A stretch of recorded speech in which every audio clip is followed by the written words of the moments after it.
السلام علیکم friends, welcome back to my YouTube channel daily tips with Asma. خواب میں سفر کرنا۔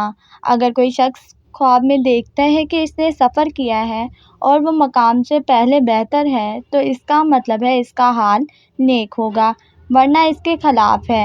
اور اگر دیکھے کہ سفر کیا ہو اور نہیں جانتا کہ کہاں گیا ہے تو اس کا مطلب ہے اپنے عیال سے جدا ہوگا یا وہاں سے نقل مکانی کر کے دوسرے شہر میں جائے گا۔ لیکن اگر کوئی شخص خواب میں دیکھتا ہے کہ اس کے پاس نیا اور پاکیزہ دسترخوان ہے یا کسی نے اس سے خریدا ہے تو اس کا مطلب ہے اس کی کنیز بدصورت ہوگی۔ اور اگر دیکھے کہ دسترخوان پر نان اور نعمت ہے تو اس کا مطلب ہے کنیز سے نفع حاصل ہوگا۔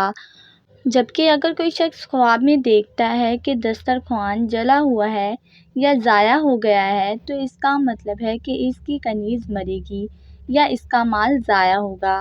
خواب میں سفر کرنے کے دوران دسترخوان دیکھنے کی 4 وجہ ہیں۔ نمبر 1 کنیز، نمبر 2 خدمت گار، نمبر 3 سفر، نمبر 4 عیش و عشرت کی زندگی۔ فرینڈز، اگر آپ کسی بھی خواب کی تعبیر جاننا چاہتے ہیں تو کمنٹ باکس میں کمنٹ کریں۔ Thanks for watching. اللہ حافظ۔